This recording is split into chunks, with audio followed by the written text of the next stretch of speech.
qui ont passé du temps avec lui, pas quelques semaines, quelques mois, mais plus d'une année, presque 3 ans ensemble. Au verset 45, il nous dit, alors il leur ouvrit l'esprit. Cela veut dire Jésus leur ouvre l'intelligence, il leur ouvre l'esprit. Pourquoi? Afin qu'ils comprennent les Écritures. Il est question de la compréhension des Écritures. Parce que souvent, nous pensons que ça vient de soi, au fait. Peu importe la manière dont nous avons entendu, nous avons compris les Écritures. Eh bien, ce n'est pas le cas. On se trompe souvent. Nous avons besoin de sa grâce. Nous avons besoin qu'il fasse quelque chose, que sa main pénètre au fond de nous-mêmes. Oui, il ne viole pas notre volonté, ni notre conscience, ni notre cœur. C'est très précieux parce que Dieu nous respecte, mais il se respecte et il se fait respecter aussi. Alors, la Bible nous dit, Jésus leur ouvrit l'esprit afin qu'ils comprennent les Écritures qu'ils n'ont jamais compris. Et il leur dit, ainsi il est écrit que le Christ souffrirait et qu'il ressusciterait des morts le 3e jour, et que la repentance et le pardon des péchés seraient prêchés en son nom à toutes les nations, à commencer par Jérusalem. Ce matin, nous allons essayer de comprendre, parce que nous sommes en préparation de la grande campagne d'évangélisation, que signifie l'évangile? Que signifie l'évangile? Comment nous le prêchons? On sait que l'évangile c'est la bonne nouvelle, mais comment nous le prêchons? Comment Dieu a voulu que l'évangile soit prêché? Comment?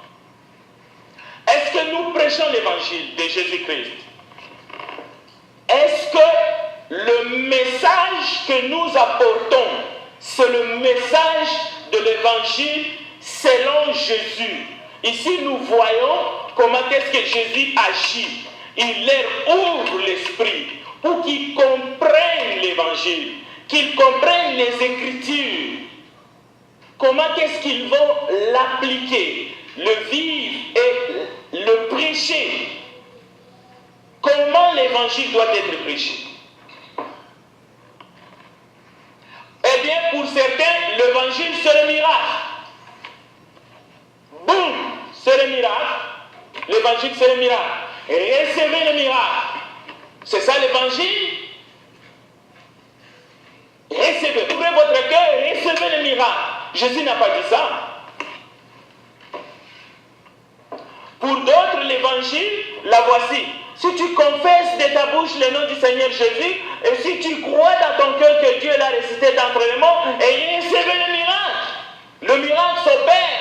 Le miracle c'est instantané. Ça vous tombe sur la tête, boum, vous êtes sauvés. Eh bien, ce n'est pas ça le message de l'évangile. Ça ressemble, c'est une imitation, mais une fausse imitation. L'évangile selon Jésus doit être prêché selon les conseils de Jésus. Et nous avons ici le conseil de Jésus à ses propres disciples, qu'il a passé du temps avec eux. Et il est ressuscité, il les raconte sur la route, ils sont hébétés, ils ne savent pas où est-ce qu'ils vont, ils sont tristes dans leur cœur. Il leur dit, voici, comprenez maintenant que je devrais souffrir, que je devrais mourir, que je devrais ressusciter. Mais voici ce que vous allez dire. Allez-y, prêchez l'évangile, prêchez la repentance. En fait, il s'agit de croire à la repentance, de croire en Jésus-Christ Mais la réponse qu'il faut donner à la grâce de Dieu, c'est il faut que tu te répandes. Parce que si tu ne te répands pas, si tu ne comprends pas c'est quoi la repentance, mais tu as une foi intellectuelle, et cette foi intellectuelle qui te pousse à croire au miracle, ça ne va pas te sauver. Actes des Apôtres chapitre 3, verset 19. Nous allons lire les textes. Cherchez avec moi Actes chapitre 3, juste le verset 19. Nous allons voir encore une fois l'évangile en pratique pour que nous puissions le comprendre définitivement. Au verset 19, la parole nous enseigne. Au verset 18, maintenant, Dieu a accompli de la sorte ce qu'il avait annoncé d'avance par la bouche de tous ses prophètes, que son Christ devrait souffrir.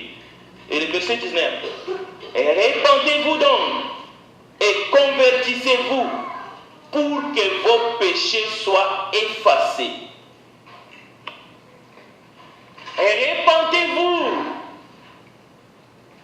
et croyez en Jésus pour que vos péchés soient effacés. Cela veut dire la première chose, et répandez-vous et croyez en lui pour que vos péchés soient effacés. Écoutez le verset 20.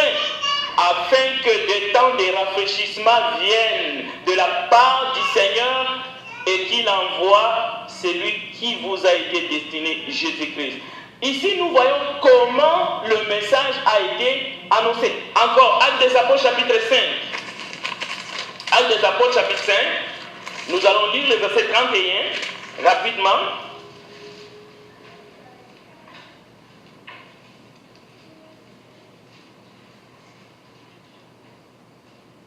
Le verset, je disais, Actes des Apôtres chapitre 5, le verset 31. Dieu l'a élevé par sa droite comme prince et sauveur, qui? Jésus, pour donner à Israël la repentance et le pardon des péchés. Nous sommes témoins de ces choses, de même que le Saint-Esprit que Dieu a donné à ceux qui lui obéissent. L'obéissance, c'est la conclusion, c'est l'acceptation de tous les messages que Dieu donne. Bien, il y a deux façons, deux possibilités. Vous pouvez offrir la mauvaise nouvelle en prêchant l'évangile aux gens, ou bien vous pouvez éviter ce qu'on appelle le désagrément de la chair. Cela veut dire, je peux faire de sorte que l'auditoire, les gens qui sont en face de moi, tous, sans exception, même, selon la chair. Parce qu'il y a deux types d'amour. L'amour selon la chair, ça s'appelle l'amour profit. Et l'amour qui vient de Dieu. L'amour qui vient de Dieu, j'aime ton salut. Tu m'aimes, mais pas pour que je me perde. Tu aimes mon âme. L'amour selon la chair, c'est l'amour profit. En fait, c'est l'amour pour soi-même. J'essaie de t'amadouer. C'est comme quelqu'un qui a son canard, qui les nourrit en grains, mais pour les manger le jour de Noël. Vous voyez cet amour-là?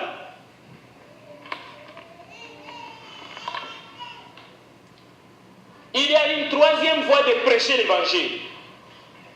Et cette troisième voie ne me permet pas d'éviter les désagréments de la chair.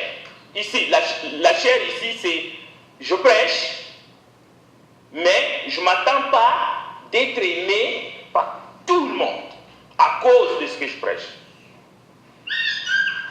Et cette troisième voie, c'est justement l'évangile que Jésus conseille à ses disciples d'annoncer partout dans toutes les nations. il faut prêcher la repentance. Quelqu'un a dit, mais écoutez, si on regarde dans les Écritures, tous les Écritures saintes qui parlent de la repentance, et vous voulez mettre ça sur la tête des gens, le problème n'est pas là. La repentance, ce n'est pas seulement quelqu'un qui se frappe la poitrine. Non, c'est plus que cela. La repentance, c'est lorsque ta volonté est touchée et que tu prends la décision de faire un demi-tour. Ce qu'on dit en YouTube. La repentance, c'est lorsque votre cœur est touché et vous décidez que le changement est possible. Pas par tes propres forces, mais c'est avec son aide. Mais si déjà en partant, toi tu dis le changement n'est pas possible. Mais c'est quoi ta foi? Jésus déclare qu'il faut prêcher la repentance. Mais toi, tu n'as jamais pensé à la repentance. C'est compliqué. Bon, la bonne nouvelle ressemble à ceci. Imaginez votre mari violent, tout le temps violent, mais qui a tourné un coin, quelque chose s'est passé, tout d'un coup, il vous traite maintenant comme une reine. Si vous êtes une femme, bien entendu. Et si vous êtes un homme, votre femme, rebelle de nature, tout d'un coup, elle est douce comme un agneau. Je donne un exemple. Je vais donner un deuxième exemple. Le médecin rappelle chez vous et il vous dit, les diagnostics étaient faux. Vous n'avez plus le cancer. En fait, vous n'en avez pas. Il y a quelque chose qui change dans votre façon de penser. Parce qu'avant, vous étiez comme un esclave. Vous pensiez que la fin est proche. Nous ne parlons pas de la disparition, que vous ne serez plus malade du tout. Mais au moins sur ces points, votre façon de penser change. Quelle tournure dans les deux cas. Et on ne peut pas dire c'est instantané, c'est un miracle. Non, c'est plus qu'un miracle. Pourquoi? Nous allons le voir. Ça, c'est la bonne nouvelle. Vous étiez assombris par les dettes. Vous aviez les kilos, le poids des dettes. Plusieurs hypothèques. De la voiture, de la maison, des dettes par-ci, par-là. Tout d'un coup, la banque vous apprend que votre hypothèque est payée en entier. Votre façon de changer, votre façon de penser change. Je parle de la façon de penser. Le poids disparaît tout d'un coup.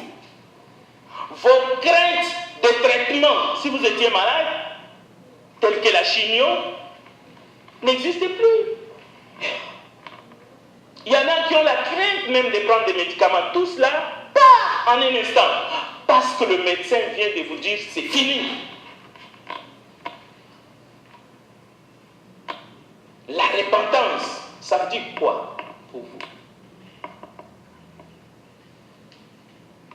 Qu'est-ce que vous avez compris au fait final? La bonne nouvelle est venue de loin. La bonne nouvelle est venue de votre médecin. La bonne nouvelle est venue de votre vie quotidienne. Vous observez celui qui était votre mari violent. Vous voyez que non, il n'est plus le même. La bonne nouvelle est venue de loin. La bonne nouvelle a planté sa tente en vous. Vous étiez en train de vivre sous le poids de la culpabilité. Mais pas seulement vous avez appris que quelqu'un a porté vos péchés, mais le fait que vous apprenez que quelqu'un a porté votre péché, le fait que vous comprenez finalement l'amour de Dieu, vous dites, maintenant je prends la décision de changer.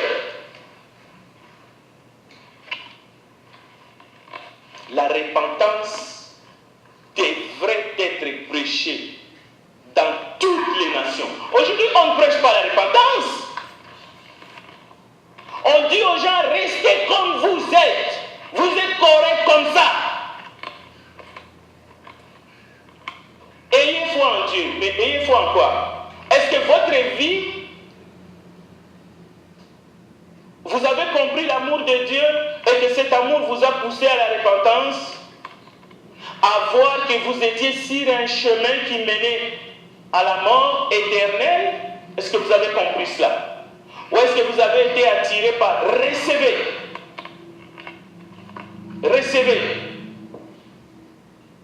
le miracle?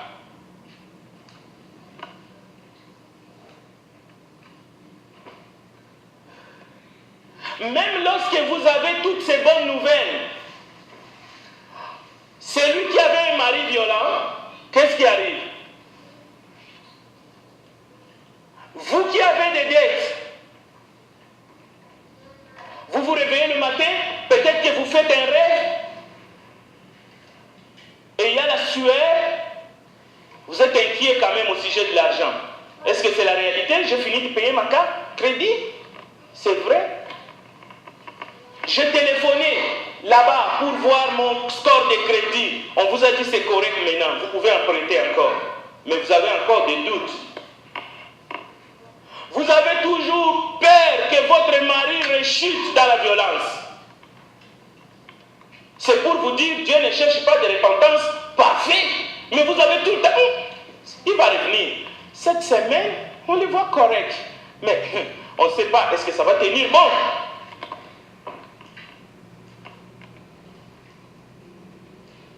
On vous a dit, le cancer n'est plus là, mais de temps en temps, la peur de la mort arrive quand même. Est-ce pas? Lorsque les gens passent le test du sida pour un travail, ou je ne sais pas moi quoi, ou votre casier judiciaire pour faire un travail avec les enfants, vous savez ce qu'on vous dit? Écoutez, pour maintenant, ton casier judiciaire est correct, on ne sait pas demain. Tu es déclaré négatif, tu n'as pas le virus maintenant, on ne sait pas dans une semaine. Chacun de nous peut comprendre immédiatement que nous avons passé de mois, des années en vivant, mais sur la base de nos problèmes. Nous sommes en train de vivre même maintenant peut-être, mais conditionnés. Notre vie, même en Christ, est conditionnée sur la base de nos problèmes. Et c'est un drame. Les problèmes peuvent être là. Mais imaginez maintenant les personnes sans Christ. Ils sont conditionnés sur leur vie de péché. Qu'est-ce que vous voulez? Les difficultés financières, les soucis quotidiens, la perte de la violence, les problèmes de santé sont maintenant des vieilles habitudes lorsque nous nous repentons. Parce que quelqu'un qui se repent, non seulement il se repent, mais il porte la croix de Jésus. Comme Jésus disait, celui qui veut me suivre, qu'il s'en charge de sa croix et qu'il me suive. Amen. C'est ça la repentance. La repentance, ce n'est pas quelque chose que tu peux expérimenter. On n'expérimente pas la repentance. La repentance, on doit la vivre. Est-ce que tu peux parler de ta vie avant la repentance et après la repentance, avec des exemples concrets, un trait d'union? Même si les soucis, même si les problèmes, ça va quand même continuer. Même après le baptême. Qu'est-ce que signifie l'évangile? Cela veut dire que notre nouvelle façon de penser a un nom. Ce nom est biblique. Vous êtes un homme repenti. Vous êtes une femme repentie. La repentance ne signifie pas de remords. Ça ne signifie pas se sentir coupable. Ça, ce sont des mensonges du diable. repensez votre vie. Est-ce que vous avez repensé votre vie? Est-ce que vous aviez eu une raison valable pour vous repentir? On ne se répand pas seulement parce qu'on a entendu l'évangile. Peut-être qu'en écoutant le message de l'évangile comme ce matin, cela peut faire que la foi jaillit dans ton cœur.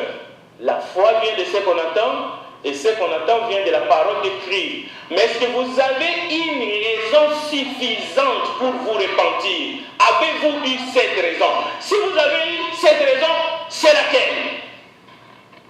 Parce que si vous n'avez pas une raison pour vous repentir, vous n'allez pas vous repentir, vous allez rester comme tel. Et vous allez vous réjouir de votre condition actuelle. Parce que lui, il est en train de vous dire que vous êtes bien comme ça.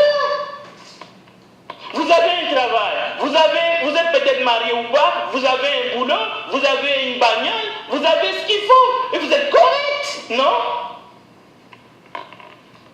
Bien, Jean-Baptiste a prêché la repentance. Luc chapitre 3, verset 8. Jonas, lorsqu'il est allé à Ninive, il a prêché la repentance. Jésus-Christ lui-même en personne, il disait aux gens, repentez-vous. Pierre, les jours de la Pentecôte, lorsqu'il s'est présenté, la foule a dit, que ferons-nous? Il a commencé par dire, en disant, repentez-vous. Et les disciples ont fait la même chose. C'est ça le message de l'évangile. Tout le reste va venir tout autour de notre réponse à la grâce de Dieu. La raison qui te pousse à la repentance, c'est l'amour et la grâce de Dieu. Alors, ceux qui n'ont jamais été touchés par l'amour de Dieu, ceux qui n'ont jamais compris la grandeur de cet amour, ils n'ont pas de raison à se repentir. Si les soldats sont venus même pour demander quel feront, on leur a dit, repentez-vous. Les disciples ont prêché la même chose. Je vais quand même lire les textes, parce que c'est important. Choisissons les textes où Jésus lui-même parle. Marc chapitre 1, je lirai les versets 14 et 15. Marc, l'évangile selon Marc, chapitre 1er, le verset 14 à 15. Nous lisons la parole de Dieu. Après que Jean y était livré, Jésus alla de la Galilée prêchant l'évangile de Dieu. Il disait, le temps est accompli et le royaume de Dieu est proche. Repentez-vous et croyez à la bonne nouvelle. Voilà le message que nous avons besoin. Jésus dit, je ne suis pas venu appeler à la repentance des justes. Aujourd'hui, on appelle les gens pour n'importe quoi. Venez, vous allez avoir la solution de vos problèmes. Venez, vous allez avoir ce qui vous manque dans votre vie. Venez, vous allez avoir ceci, cela. Venez. Jésus a appelé les gens à se repentir et il n'appelait pas des justes à la repentance. Il appelait le pécheur à la repentance. Alors, lorsque vous parlez de votre témoignage, lorsque vous voulez comprendre si vous êtes dans les voies de Dieu, et le problème ce n'est pas ceux qui entendent, le problème c'est ceux qui prêchent. Parce que les autres sont des innocents, les autres ils ont juste faim, ils ont soif et ils écoutent ce qu'ils écoutent. Et ils prennent des décisions qui sont déplacées. Mais Jésus a dit à ses disciples, je vous ouvre l'esprit.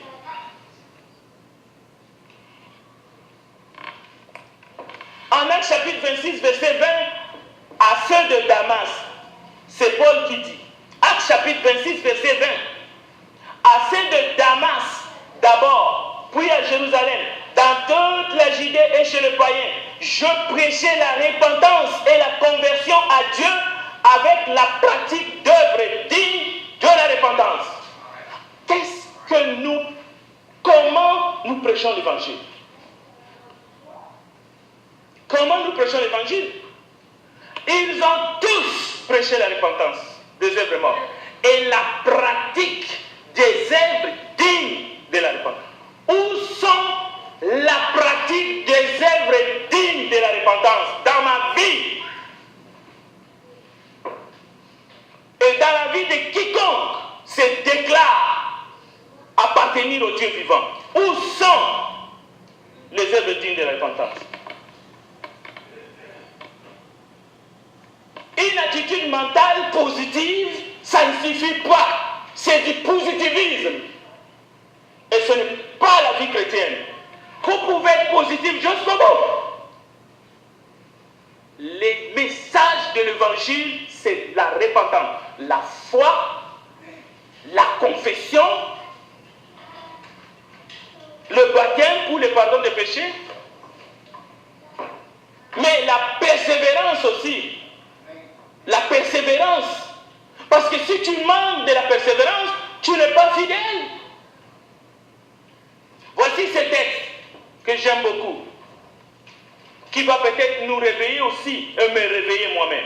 Luc chapitre 13, verset 1 à 5.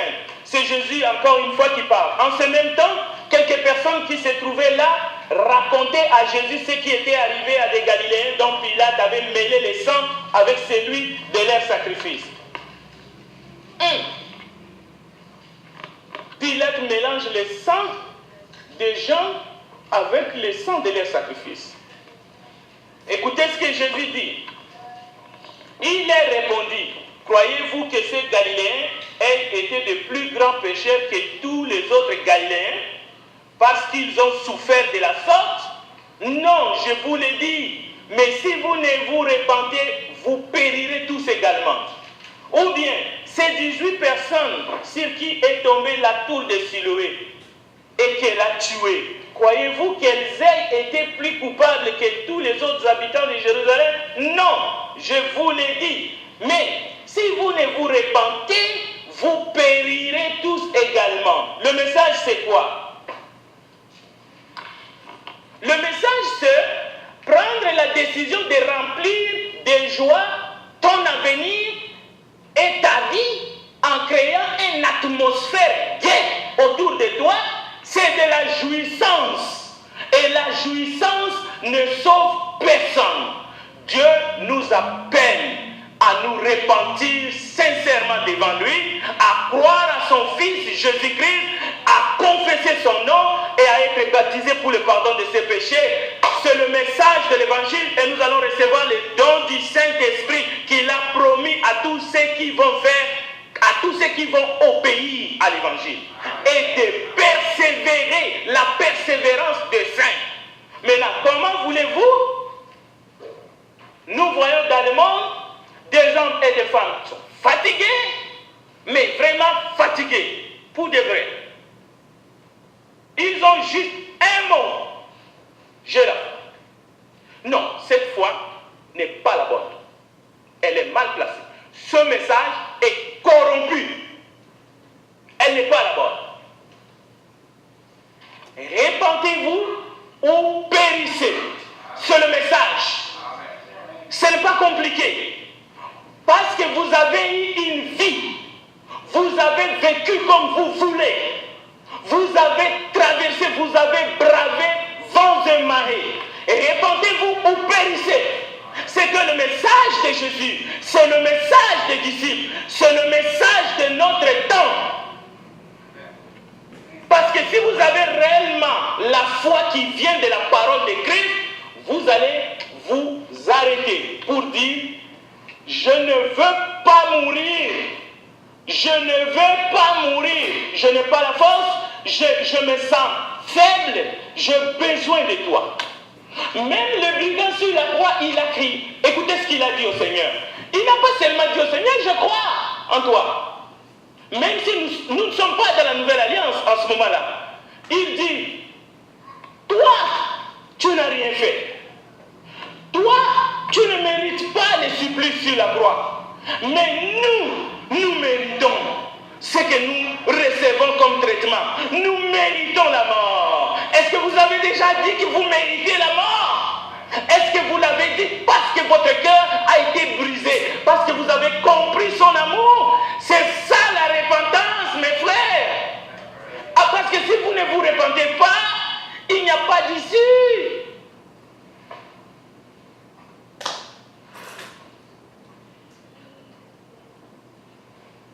Les conditions pour devenir membre dans le corps du Christ commence par ces paroles de Jésus. Le temps est venu. Le temps est venu pour vous. Vous pouvez laisser passer ce temps, vous pouvez faire ce que vous voulez. Parce que de toutes les façons, depuis le début, l'homme fait ce qu'il veut. Mais si vous décidez ce matin de vous repentir, il y aura de la joie dans les ciels. Je vous dis, mon frère, parce que même si vous avez été baptisé, même si vous avez été lavé de vos péchés un jour, vous pouvez refuser de vous repentir ce matin. Vous pouvez vous refuser de vous repentir. Pourquoi? Parce que vous vivez dans le péché. Et puis, ça ne vous dit absolument rien. Mais Dieu vous dit, repentez-vous. Parce que la repentance, c'est quelque chose, c'est une vie, c'est une décision. Chaque fois que je suis conscient que mon cœur, que le Saint-Esprit me dit, Frédéric, vous êtes en train de vivre d'une façon honteuse. Il n'y a qu'une solution, c'est de me repentir. Et si je ne me repens pas, ce n'est pas mon baptême qui va venir me sauver. Ce n'est même pas ma foi qui va me sauver devant lui. Le temps est venu. Repentez-vous. Croyez à la bonne nouvelle. La repentance est une réponse intelligente à la grâce de Dieu. C'est une réponse intelligente. La foi nous ouvre l'accès.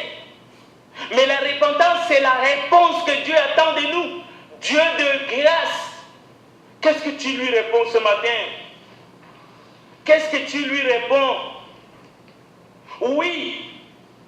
Dieu te dit, je t'aime. Dieu te dit, je t'aime plus que tout. Quelle est ta réponse? Je crois? Ça va ou bien? La réponse, je me répands. C'est ce que Job a dit. Job a dit, je me répands dans la poussière. Je ne savais pas ce que je disais. Je ne savais pas ce que je faisais.